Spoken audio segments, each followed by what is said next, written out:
Men don't need women, women need men. Men could survive without women. If all the women disappeared tomorrow, men would be fine outside of reproduction. Women need men. If tomorrow they made artificial wombs, what would they need a woman for? Who's a better companion, men or women? So men built the world. All the hard jobs are done by men. If men disappeared tomorrow, society would collapse. Men built the world that we complain about. Yeah, arguably, one of the driving forces for men doing what they do is women. I think Companionship. men built this world for women. What I'm saying is men could survive without women. Because men can be alone, women can't. Women are social beings. We need attention, and men don't. You don't see women going out to the woods and just roughing it. That's a man thing. Who's camping and fishing? It's not us. I think the idea that women should marry young because of beauty, fertility, etc. isn't the entire truth. I think they should also marry young because men are most easily distracted and manipulated by intimacy when they are young. A man will ignore some of the failings of a woman if she keeps him intimately satisfied during his horny years. Give him kids, feed him, provide a calm place for him, and, in most cases, you'll have his loyalty for life. Women now seem to think they can go shopping for their ideal man at 35-55 with the same results. Once men lose that physical intimacy is everything drive, we don't want and won't tolerate a crappy attitude, a loud-mouthy, disrespectful, money-obsessed, ran-through woman with delusional expectations. I'd say that reduction in the urge for intimacy, for most men, starts at around 30, younger if they've never been intimate, or never had regular physical relations.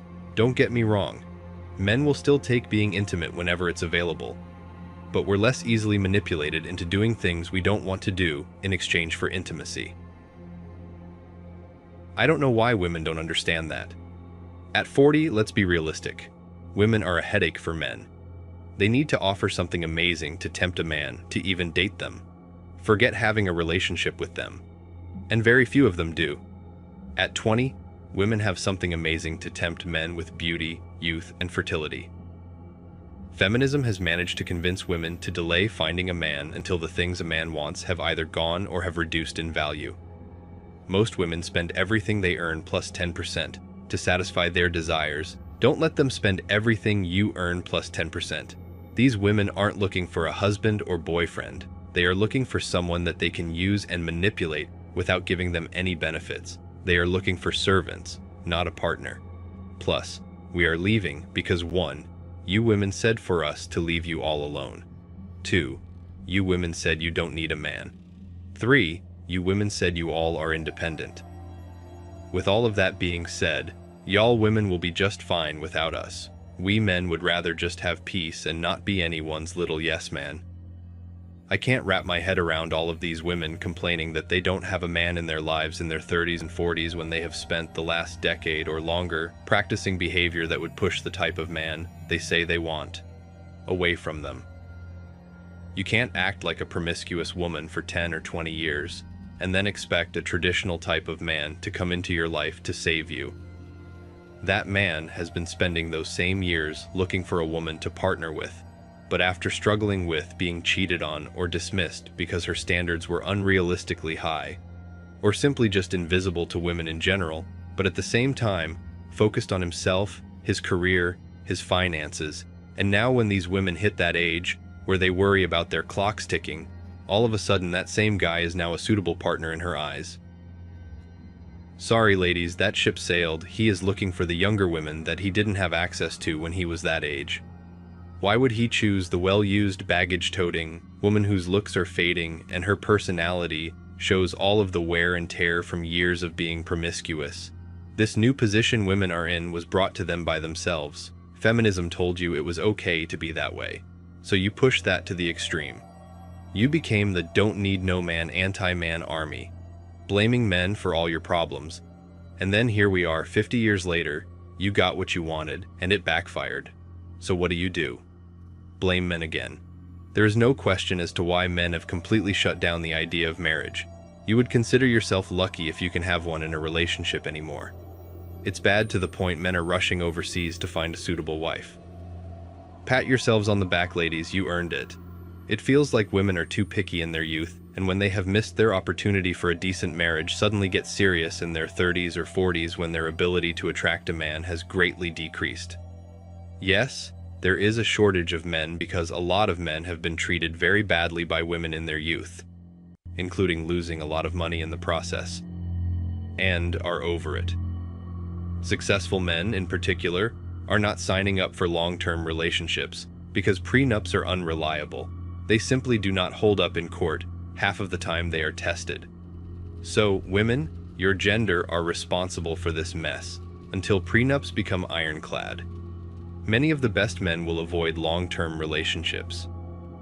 Why is it difficult for you to ask any of us on a date? Why?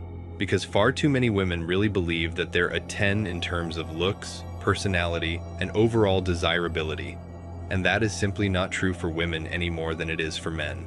Because of this inflated sense of their own dating value, some women can be downright rude and dismissive when approached by men who the women believe are well below their own minimum standards. Countless women state openly that they will not date men who are not at least 6 feet tall, full head of hair, are very fit, and very successful, wealthy.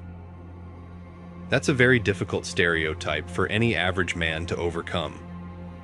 Men are also keenly aware of the double standards which exist in dating. If a man ever stated that he would only date women who had large front assets, slender waists, great legs, pretty faces, and who were at least 5 years younger than the man, women would freak out at the unfairness of such standards. They would say that men are superficial while they are discerning and empowered to get what they want. Well, sorry girls, but it just doesn't work that way. Finally, why do women leave it up to men to ask them on dates? It's 2023. Why don't more women approach men? I think we all know the answer. Women don't want to be rejected, therefore they never want to take the risk. Like so many other things, women want men to take all risks. Men are tired of being a wallet, handyman, and yard guy just in the hope of getting some extra attention on their birthday. Nothing is more repulsive than having a self-entitled adult 2-year-old whining and howling about how they're being so terribly victimized by other people's lawful right to not be their financial asset and household accessory. Women wanted this life and pushed hard to achieve it, even to the point of suing men's and boys' clubs, groups, and companies to get it. Now they are crying about it. As far as dating and being stood up, welcome to what every guy has gone through at least once in their lives at the hands of women. The first woman and the 46-year-old woman had decades to get a man. I'm sure many men wanted them and expressed that to them, so I find it hard to care or have sympathy for their situations and choices that have them where they are now. It's funny how today, women can openly admit that she is tired of being strong and independent woman for 40 years. Now she wants a man in her life to take care of the chores around the house and be a convenient handyman because she is tired or unable to perform these chores herself. Notice how there is no mention of love or a sense of respect for the man who would be in her life. It is all about them, their convenience, self-entitlement, and validation. Leave these modern women alone to live the life they choose to live. They wanted equality and independence from men.